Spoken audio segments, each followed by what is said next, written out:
La piqûre familière de la désapprobation de ma mère était devenue aussi prévisible que le chapon trop cuit qu'elle servait à chaque repas de Noël. À 29 ans, j'avais appris à gérer ces réunions de famille avec la même patience stratégique que j'utilisais dans les salles de conseil, bien que ma famille n'ait aucune idée de cette seconde activité.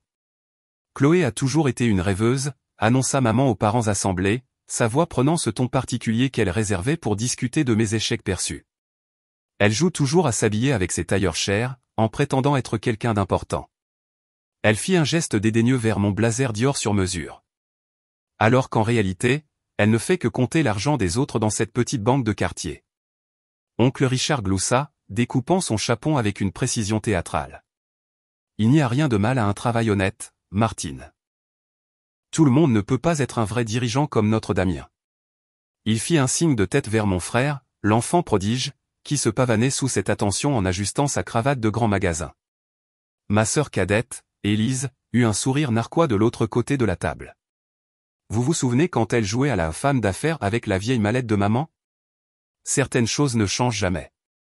Le commentaire suscita des rires approbateurs de mes cousins, qui avaient fait la route depuis la Normandie spécialement pour assister à la tradition annuelle de l'humiliation de Chloé.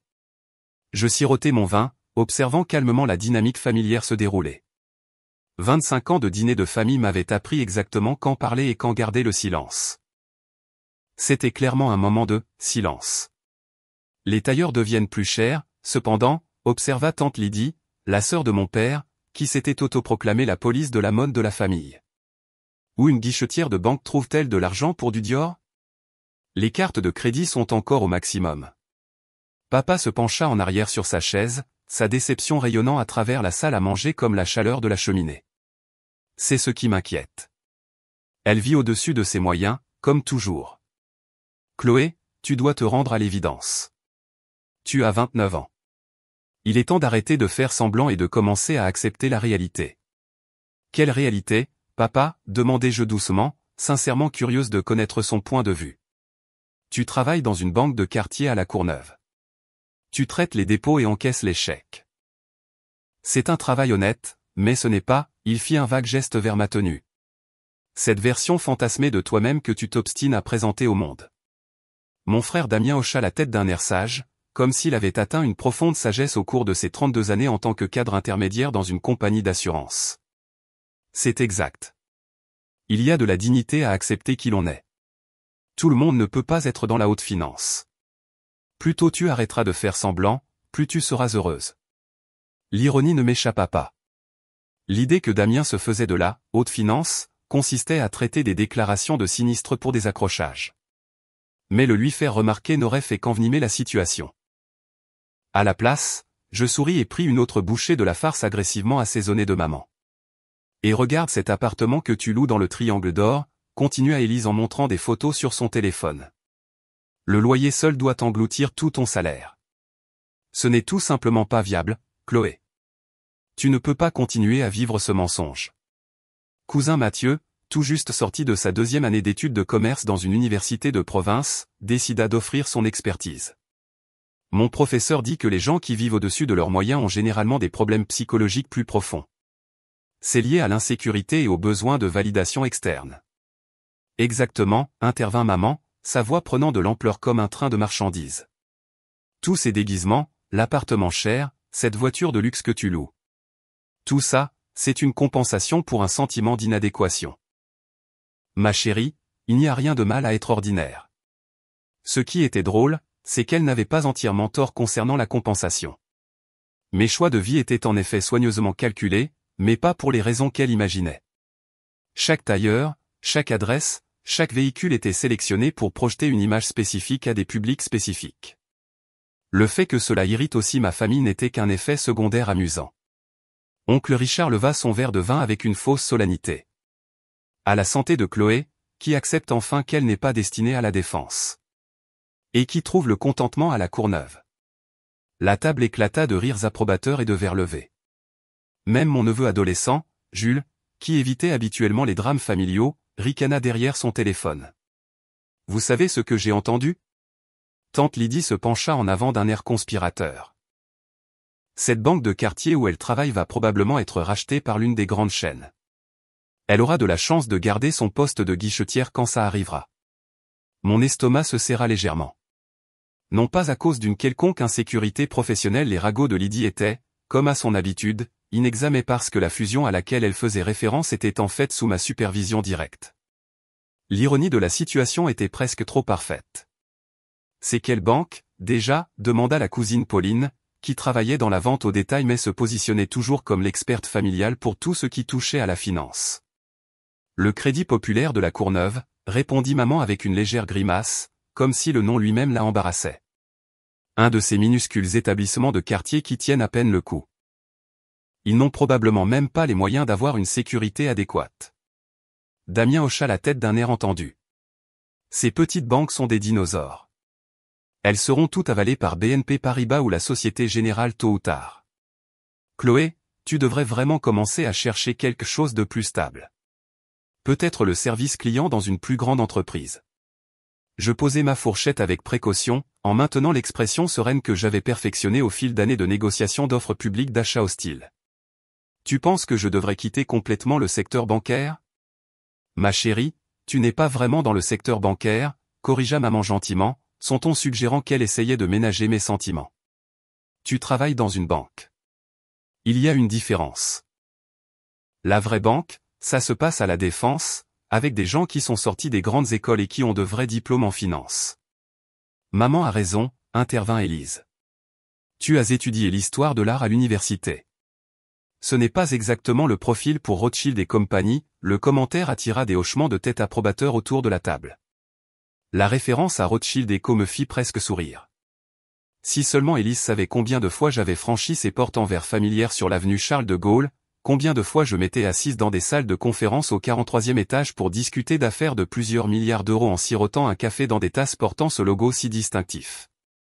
En parlant de Rothschild, interrompit oncle Richard, avez-vous vu cet article sur leur dernière fusion? Quelque chose comme 7 milliards d'euros. Ça, c'est le genre d'argent dont on parle dans la vraie finance, pas compter des billets de 20 à un guichet de banque de quartier. En réalité, c'était 8 milliards d'euros, et j'avais personnellement passé 6 mois à structurer l'accord.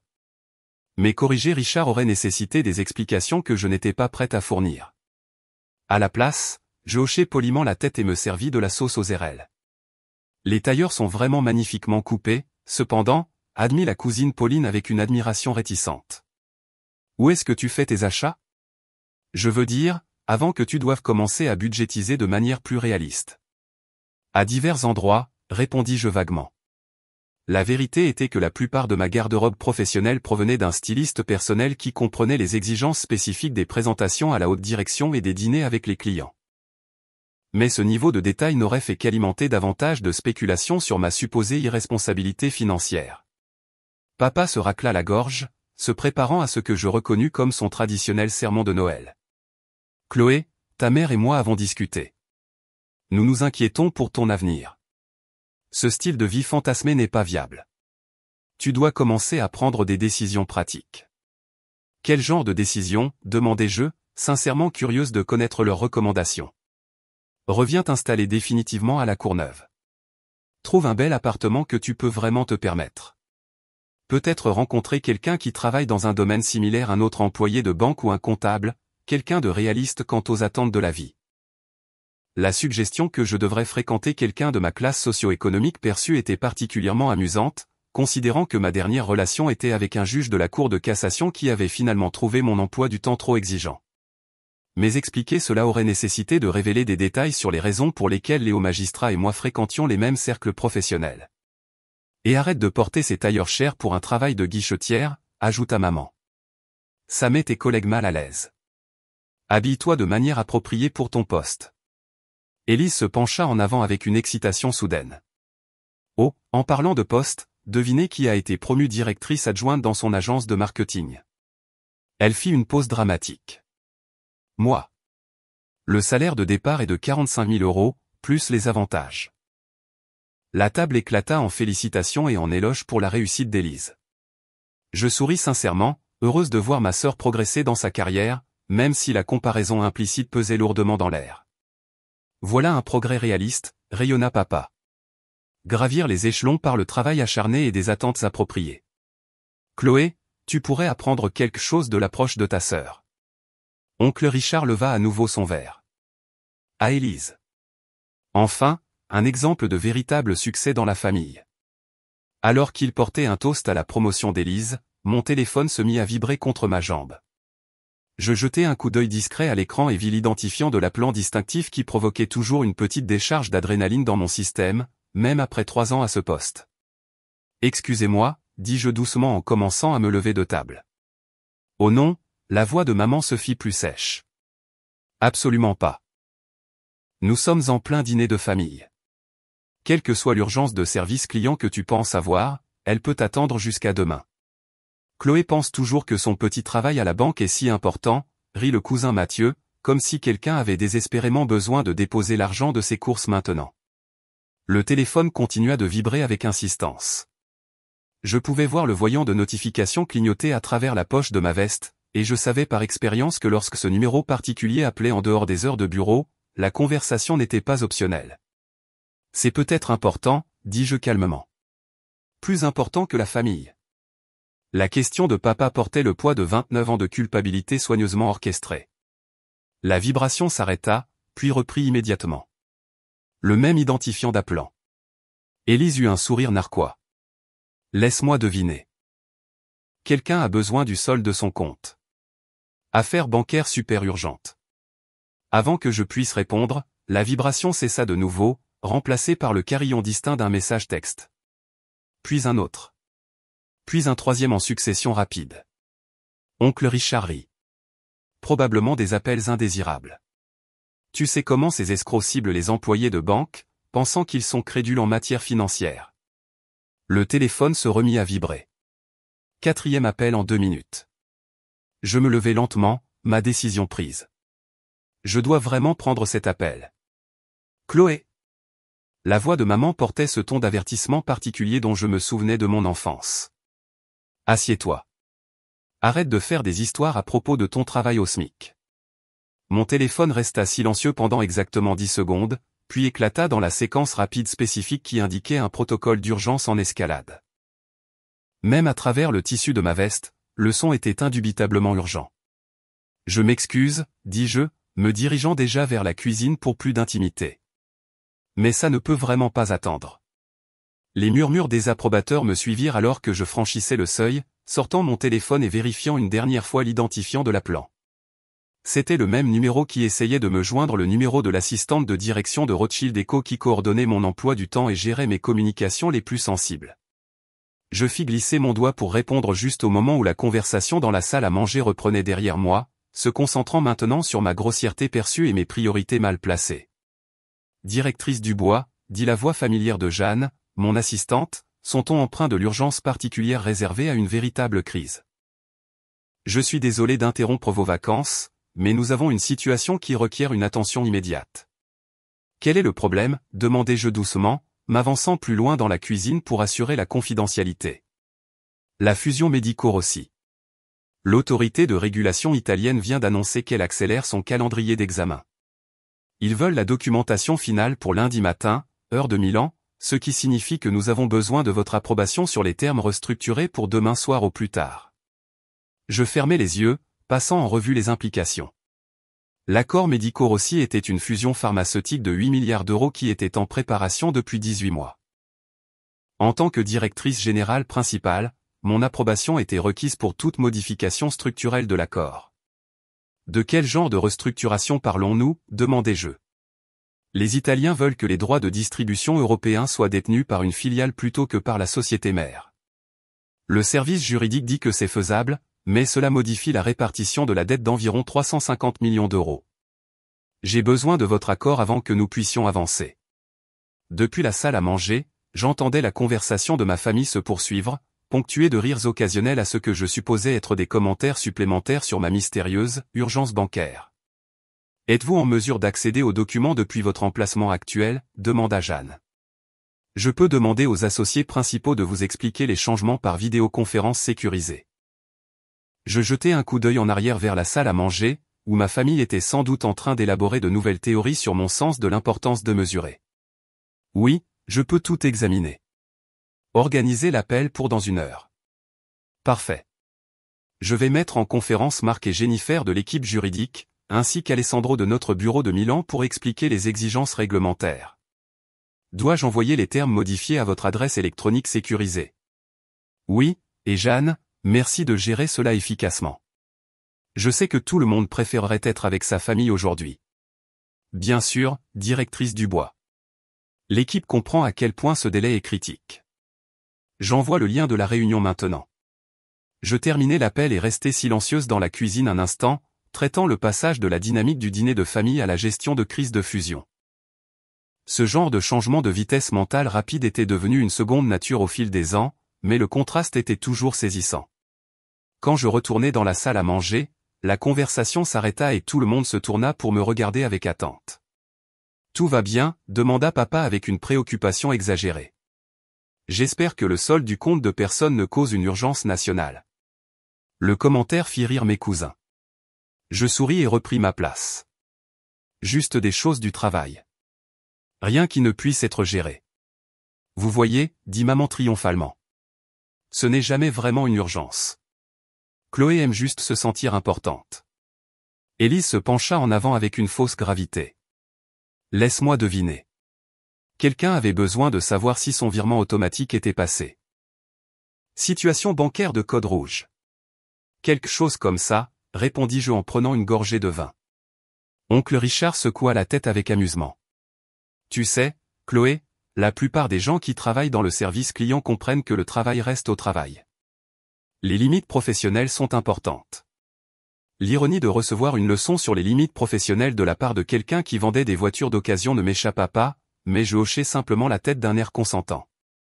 Je pense juste que c'est irrespectueux envers la famille, continua papa. On se réunit 4 fois par an, et tu ne peux pas ranger ton téléphone pendant 2 heures. Quel genre d'urgence professionnelle pourrait bien nécessiter l'attention immédiate d'une guichetière de banque? Avant que je puisse répondre, mon téléphone se mit à vibrer de nouveau. Un autre identifiant d'appelant cette fois. Marc du service juridique, voulant probablement me briefer avant la conférence de toute l'équipe. La table devint silencieuse, tous les yeux fixés sur ma poche. Sérieusement, la voix d'Élise dégoulinait d'incrédulité. Encore?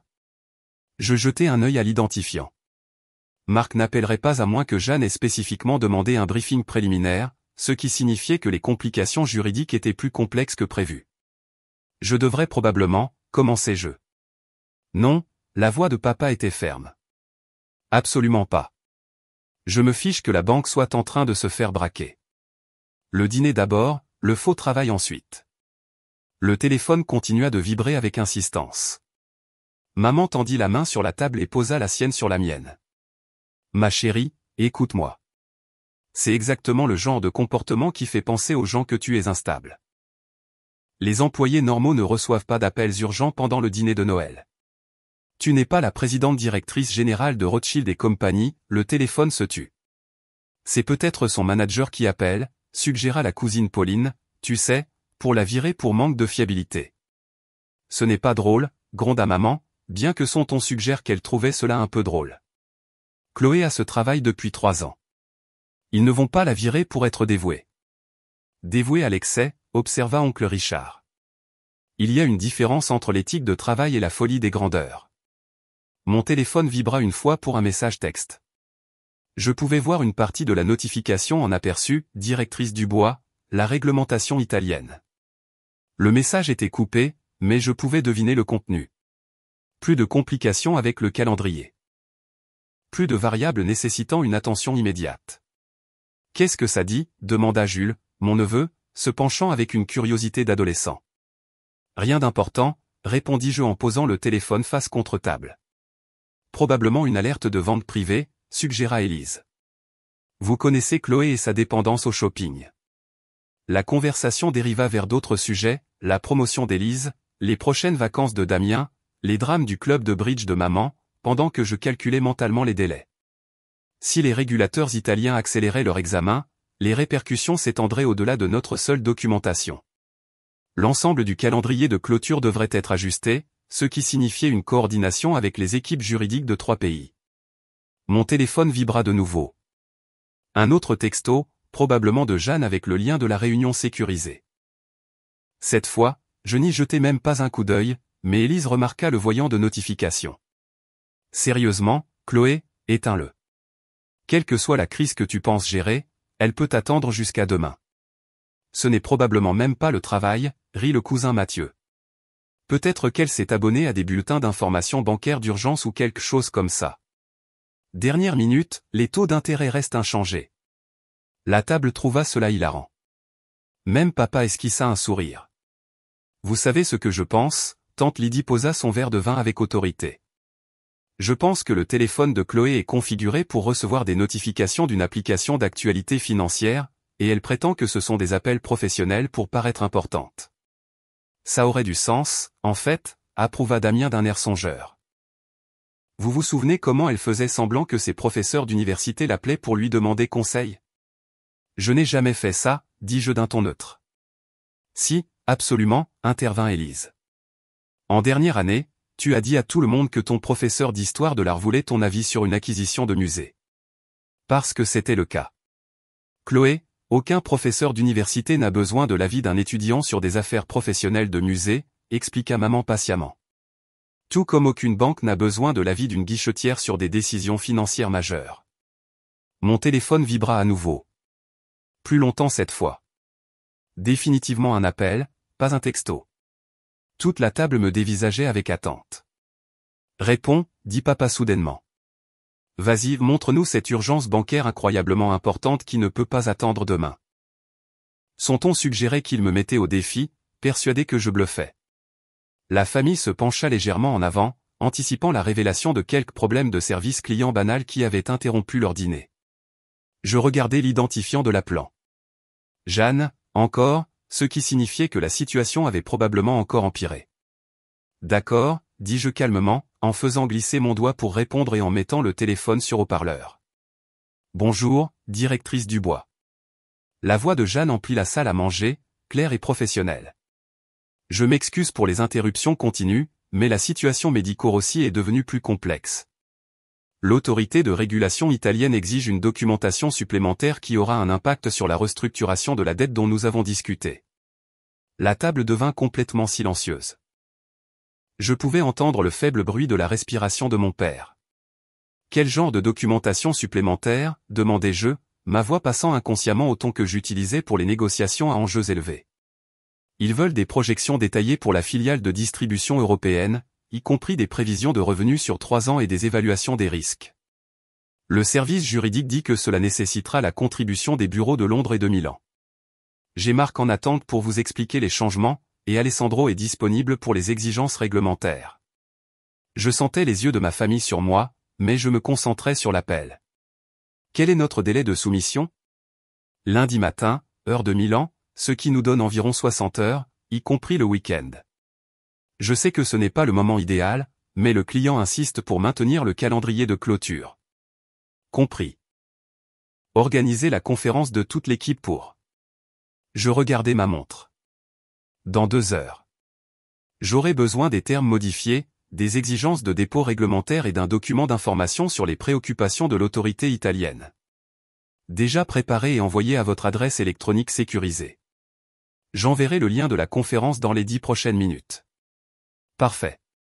Et Jeanne, assurez-vous que l'équipe de Londres comprend que c'est la priorité numéro 1. Quelles que soient les ressources dont nous avons besoin pour y parvenir. Bien sûr, directrice Dubois. Je coordonnerai avec tous les bureaux et tout le monde sera prêt. Merci. Je vais examiner les documents et rejoindre l'appel à l'heure prévue. Je mis fin à l'appel et posai le téléphone sur la table. La salle à manger resta complètement silencieuse pendant ce qui sembla être plusieurs minutes, mais qui ne fut probablement que 30 secondes. Finalement, oncle Richard se racla la gorge. Est-ce qu'elle vient de vous appeler directrice Dubois? Je hochai la tête calmement, en prenant une gorgée de vin. Directrice de quoi? Demanda Élise, sa voix plus faible que d'habitude. Directrice générale, répondis-je. Division de la banque d'investissement. La fourchette de papa tomba bruyamment contre son assiette. Banque d'investissement? Rothschild & Co, confirmai-je. Le silence revint, plus lourd cette fois. Maman fut la première à parler, sa voix à peine plus qu'un murmure. Rothschild & Compagnie a des directrices générales? Plusieurs, répondis-je. Je supervise les fusions et acquisitions pour les entreprises pharmaceutiques et biotechnologiques. La bouche de la cousine Pauline était légèrement ouverte. Fusion et acquisition? Des transactions de financement d'entreprises. Des entreprises qui en achètent d'autres. Essentiellement, l'accord dont nous venons de discuter vaut environ 8 milliards d'euros. Damien cligna lentement des yeux. Milliards. Avec un M? Oui. Jules, mon neveu, leva son téléphone. Je viens de chercher la directrice générale Rothschild & Co sur Google. Il est dit que le salaire moyen est. Il s'arrêta, lisant. Putain. Désolé, grand-mère, mais. Putain. Ton langage, dit maman automatiquement, mais son cœur n'y était pas. Élise se pencha en arrière sur sa chaise, me fixant comme si des ailes m'avaient soudainement poussé. Tu es en train de nous dire que tu travailles chez Rothschild & Co? À la Défense? Le vrai Rothschild & Compagnie. 43 étages sur l'avenue Charles de Gaulle, confirmai-je, bien que je passe beaucoup de temps à voyager sur les sites des clients. Oncle Richard posa son verre de vin avec précaution. C'est ailleurs. Sont appropriés pour mon poste, oui. Et l'appartement dans le Triangle d'Or? Demanda la cousine Pauline faiblement.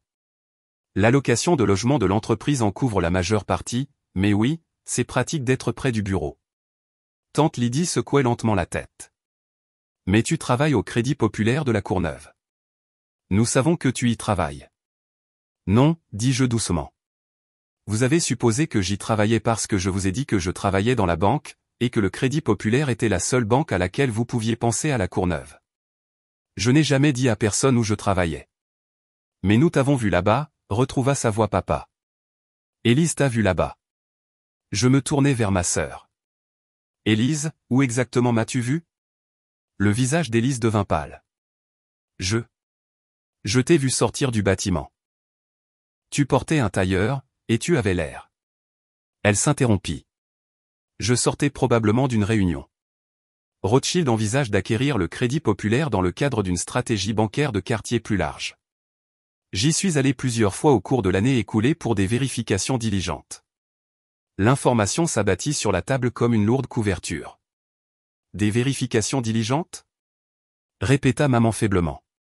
Essentiellement, nous évaluons si les petites banques valent la peine d'être achetées et intégrées dans des réseaux financiers plus importants.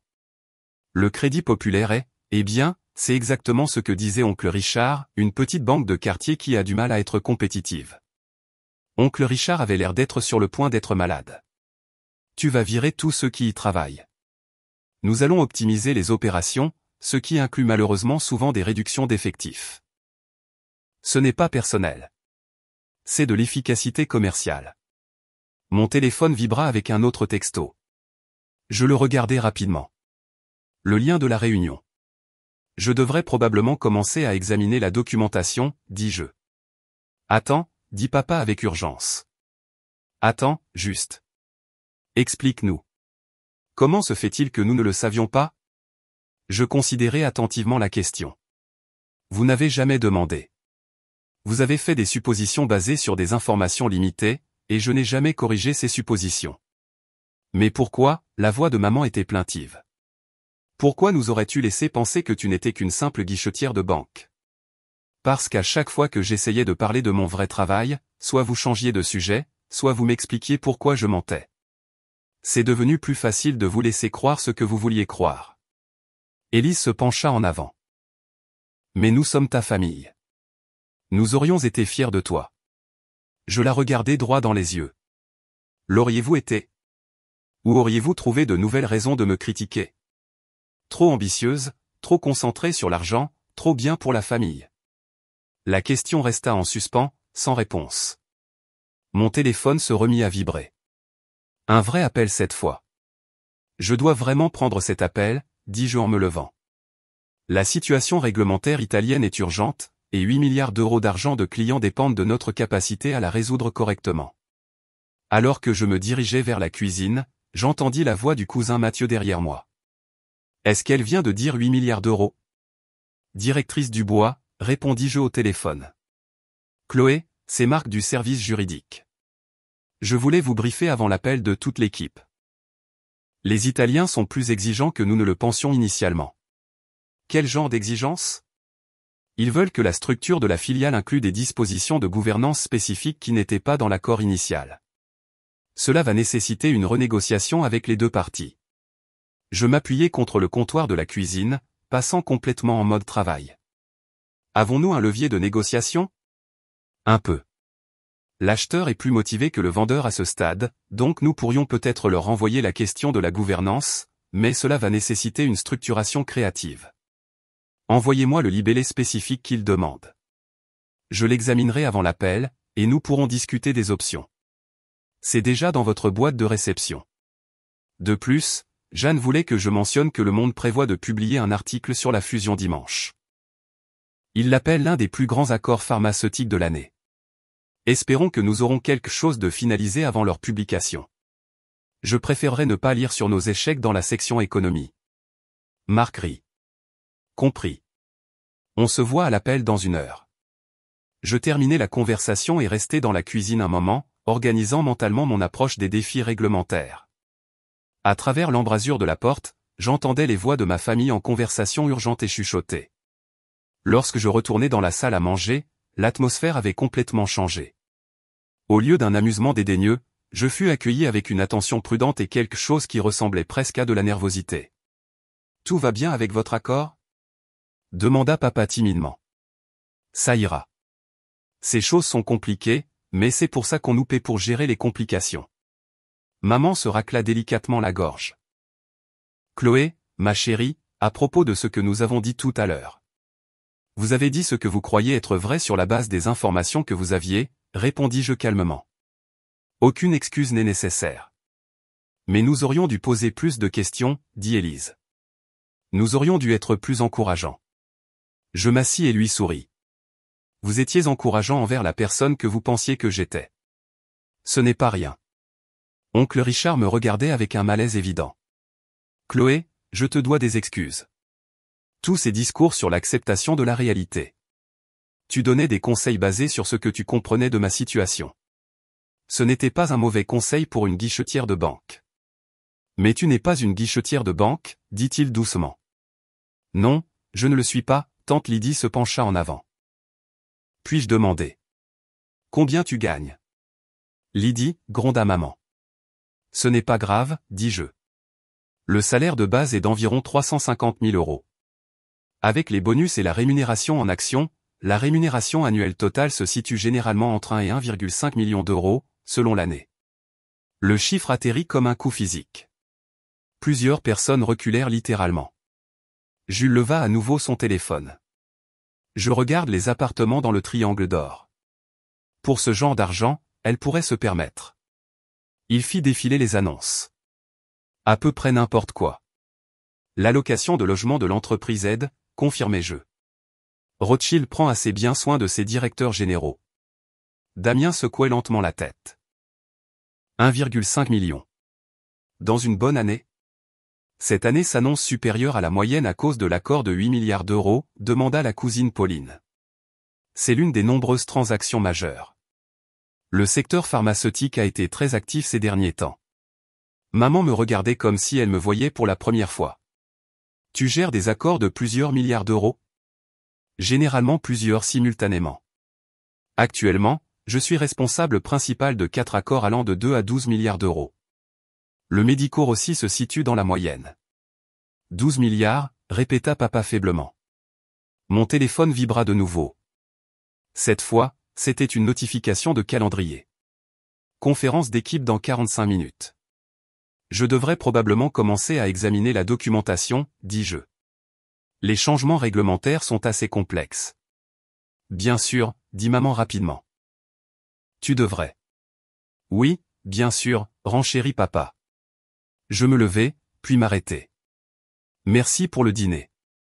Le chapon était délicieux, et j'ai apprécié de passer du temps avec tout le monde. Chloé, appela Élise alors que je commençais à partir. Es-tu fâché contre nous? Je me retournai pour faire face à la table.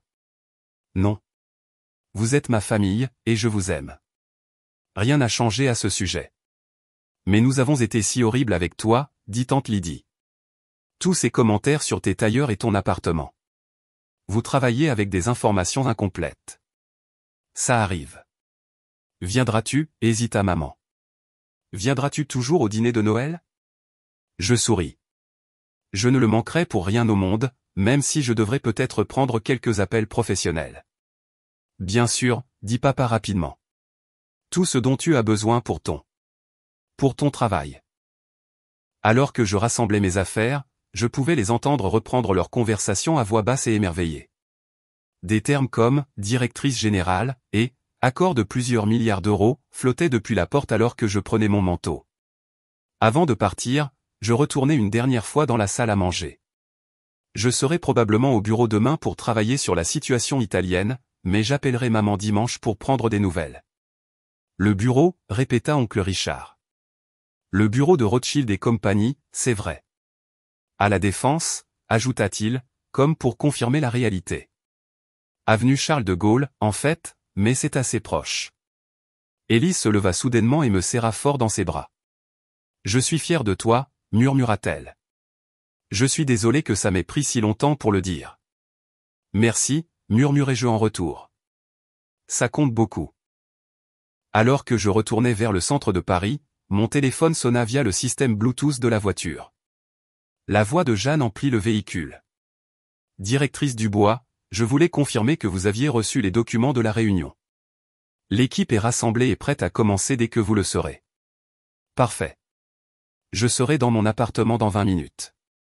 Donnez-moi 30 minutes pour tout examiner, puis nous pourrons commencer l'appel. Compris. De plus, j'ai pris la liberté de commander le dîner pour toute l'équipe. La nuit va être longue. Bien pensé. Et Jeanne, assurez-vous que tout le monde sache que j'apprécie qu'ils sacrifient leur soirée de congé pour cela. Bien sûr. Ils comprennent à quel point cet accord est important. En naviguant dans le trafic étonnamment fluide de ce jour de fête, je réfléchissais aux événements de la soirée. La réaction de ma famille avait été à peu près ce que j'avais prévu, le choc, suivi d'une sorte de recalibrage nerveux de leur compréhension de qui j'étais. Ce qui était drôle, c'est que rien n'avait vraiment changé.